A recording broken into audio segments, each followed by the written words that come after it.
So going around the gold mines, I stopped over in a few places to visit some of the world's leading scientists on this topic. I want you to meet one of them, Anders Ericsson, who is one of the world's leading experts on expertise and a professor at the Florida State University.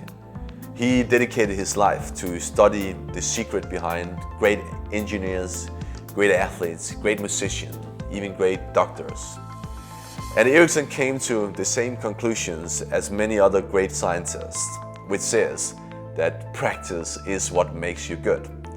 Actually, the researchers have agreed on a specific amount of training you need to achieve to become one of the leading experts in your field. So their conclusion is basically that nobody becomes an expert in his or her field with less than 10,000 hours of practice. This has been known as the 10,000 hour rule. 10,000 hours is 2 hours and 44 minutes every day for 10 years. So let me give you an example of this. Let's go to Brazil. Why do you think they become good playing football in Brazil?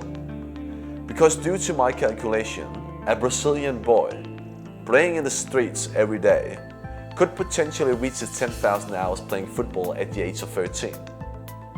A Danish or a British or an American boy practicing 3 times a week would reach the 10,000 hours in his late 20s.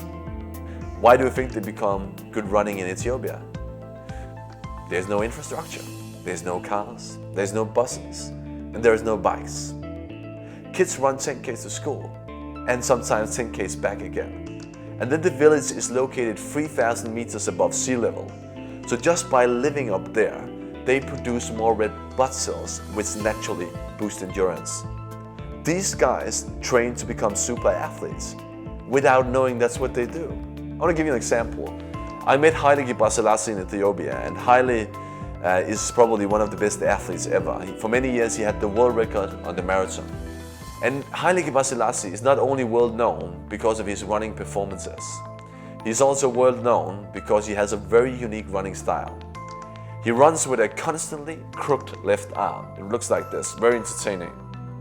The reason why Haile runs with a constantly crooked left arm is because, and this is a true story, for many years that guy ran 10Ks to school and 10Ks back again with his school books under his left arm. One of the world's best athletes is still running around with his school books. He's just not carrying them anymore. So the point is that when we think and we are convinced that what we see is talent, what we might see is just somebody who consciously or unconsciously practiced 10,000 hours in an early age.